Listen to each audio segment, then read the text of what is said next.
So now, there are certainly issues in movements, and certainly issues pertaining to the multiplication of movements, the cascading of these movements.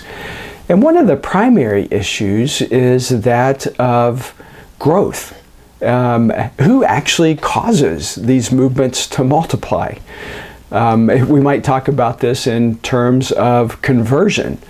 Who creates this conversion experience so that these movements will multiply and cascade and continue to grow and expand and so forth?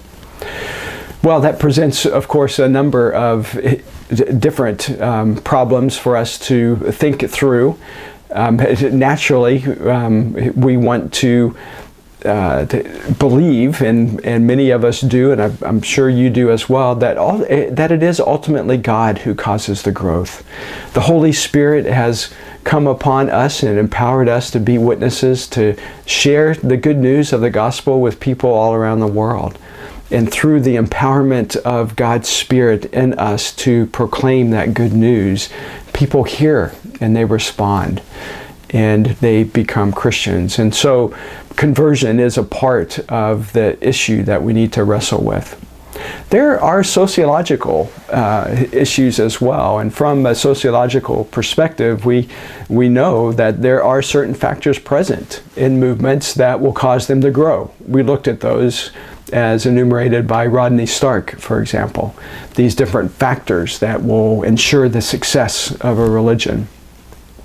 And those are things that we know we can reproduce. But they often result in decline over time because they're not sustainable. And so we know that interests die out.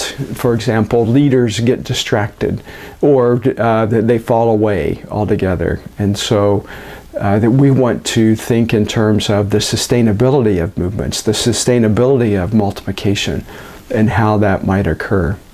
We'll talk in the next session about church planting movements, and those who advocate church planting movements have suggested that movements which grow have certain features. And then in that issue in and of itself, it presents some difficulties, some problems, as people begin to take these features and apply them in a method in hopes that they can reproduce the same results as what these church planting movements are experiencing in different parts of the world.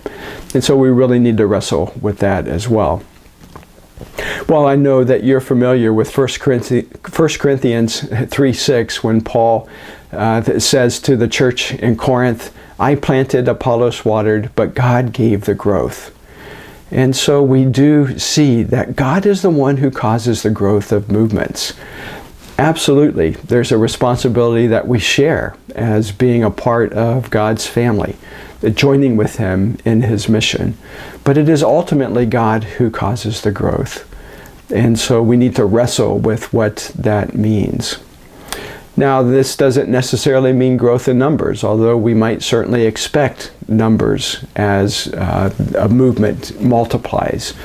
And we most definitely see that through the book of Acts, as that movement from chapter 2 in Acts all the way through just cascades into a remarkable movement of God. And of course, as you've seen in the graph of the church growth of early Christianity, how it has this J-shaped curve that is reminiscent of exponential growth, something that we would expect to see if disciples are multiplying. So these issues and others, of course, raise the question of, is there a magic bullet for growth? And boy, if we had one, I'm sure that many of us would use that. But I do think that we can get to certain features, if you will, or certain characteristics, not so much methods, but certain principles of movement multiplication that will help us, not guarantee that growth will occur, but will set us in a position for growth to happen organically in the work that we do. And I think two of those, as we have been talking about in this course, are first, having a proper missiological theology. If we are not able to connect the gospel with the people we're engaging, then we really should not expect to see growth. And so a proper missiological theology is key to growth. And then secondly, having proper leadership. Leadership that really understands what multiplication is, but even more importantly, how to empower and inspire others. And of course,